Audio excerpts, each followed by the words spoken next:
Howdy everybody, Xantherous here. We're going to make a swamp house today. This swamp house will be done in The Sims 4, and we're going to have, for some of you, a new approach to building a swamp house. For you old-time builders, maybe this is a good refresher, but we can build houses above pond water in The Sims 4. Now, I'm starting off with a diagonal build. This is not the norm. Usually you don't do diagonal builds because the way The Sims is programmed, diagonal builds are harder to line up walls, and there's always a little bit of trouble here and there. And then I'm digging out space for the pond, and I'm trying to make sure the depth is good, that we're raising the water well. I'm playing around with different swatches, and with the swatches I realized, I don't like the busy ones as much, so I choose a more murky color. And if you notice, I raised the foundation very high for the shack, and in place of the foundation we're going to be using stilts, and so the stilts are making the house look raised above the water, and as you can see, the water is leaked underneath. So I think that's a pretty neat trick. A lot of us don't get to play with this a lot. What we cannot do is we cannot try to put plants and things like that underneath stilts. So that's a no-go. Okay?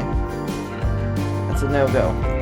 But otherwise, we can be very creative with what we want to put in our surrounding areas.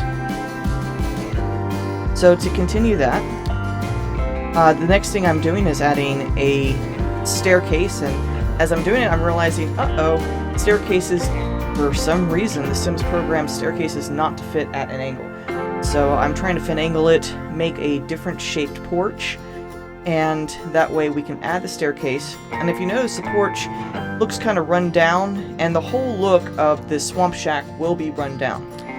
Some people on my stream were asking me, Zan, why did you choose to do that? I wanted something to have the appearance of neglect. Something that could have been a former bait shack, perhaps, and someone changed it into a home for themselves, but then never updated it at all. So that's the feeling we're trying to get to. If you notice in the pond, I have all these shapes. They're flat. They're pictures of different things like lightning bugs, the fireflies, minnows, even a gator. At nighttime, when you play The Sims, those animals appear where you have the boxes. I'm also trying to put in an actual pond, and then I realized, ponds don't look good within ponds. I thought it'd just be a place to have, how do I say it? Another variety of fish, but that did not work. So that was no good. So instead, we ended up putting a sign for fully stocked fish, and we also did testing teats true, that's BB. Testing teats on, and then we did BB show hidden objects, BB move objects, and then we put different signs for fishing. We later discovered not all signs were accessible to our Sims, and that's because of the height of the pond. Again, this is something that is a little bit buggy. Sims, unfortunately, we want to have a strong build, a variety of things. We want this to be a fishing location. Unfortunately, not all fish can come in. And so we end up with some floating fish. We'll see that later.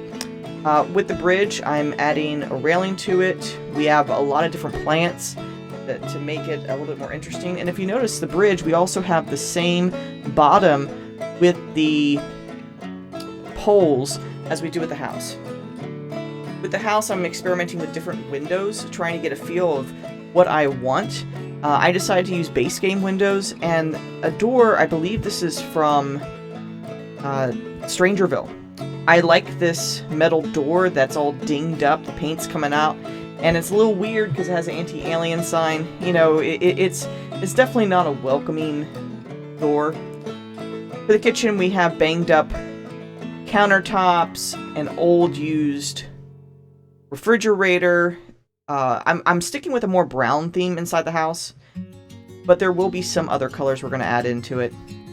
And so I'm using Alt and holding it down in order to get our cabinets and other appliances situated just right. And so that key is very important for a diagonal build. So I'm trying different walls and you know, it doesn't quite work in the diagonal build. So anyhow, we decide we're going to have a cheap looking table, add some chairs, and then we start on the second half of the open floor plan, and that is the entertainment area.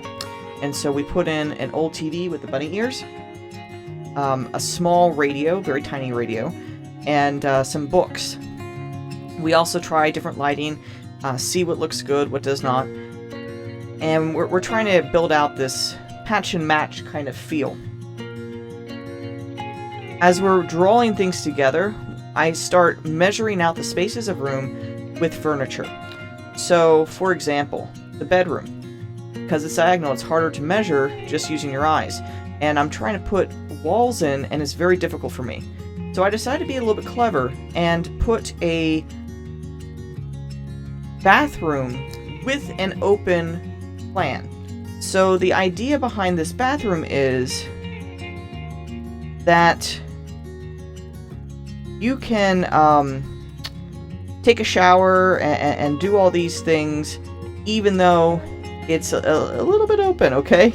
But I've seen bathrooms like that in real life where we have this idea of you enter into a space and you walk around. Instead of having a glass door, you can walk around and there's the bathroom. So I'm incorporating that look into our build.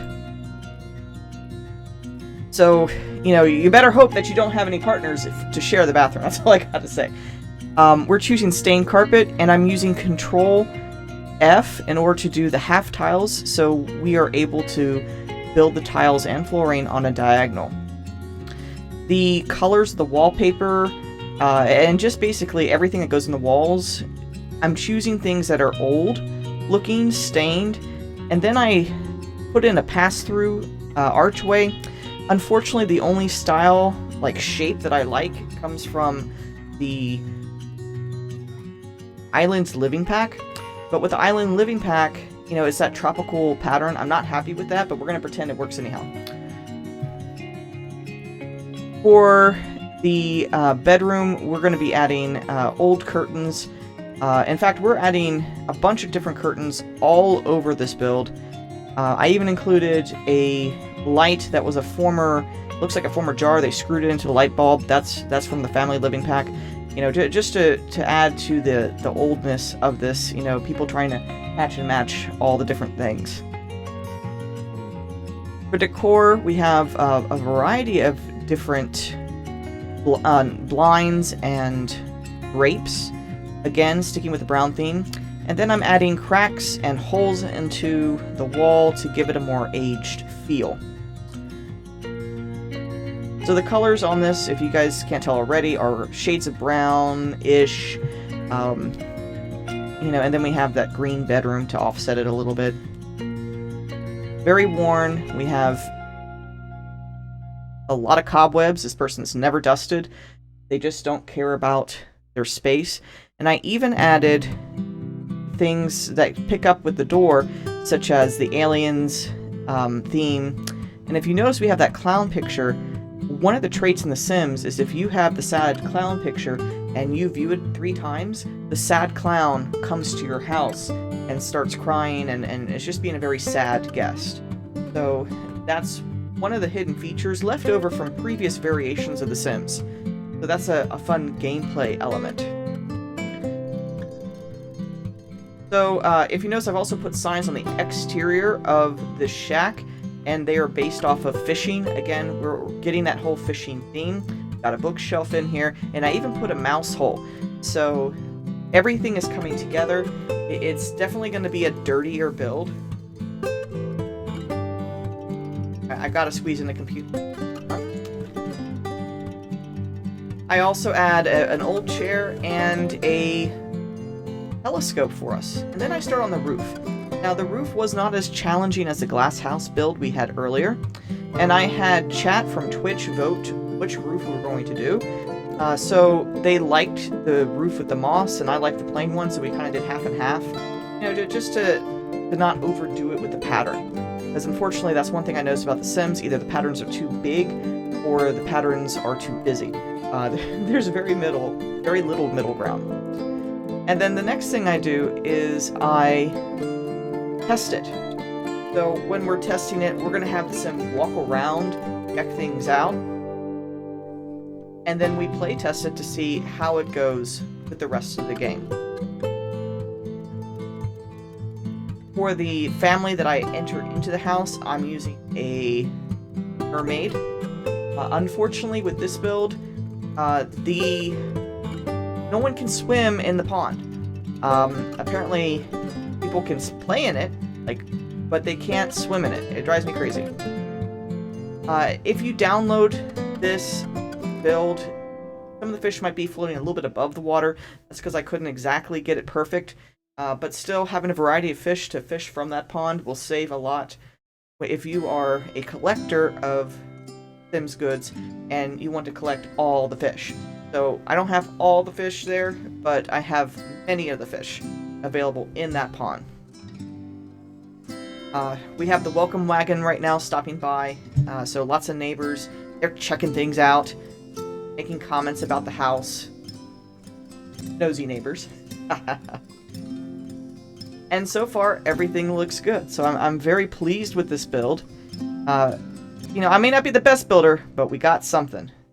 So I'm very happy about it. If you would like to follow me, please join me on Twitch. My Twitch name is VTuber Xantherous. And my EA load, if you want to download this build, is just Xantherous. Okay, so it's Xantherous. Xantherous. Thank you everyone for stopping by, and I will see you guys next time. Happy building, everyone. Bye, y'all.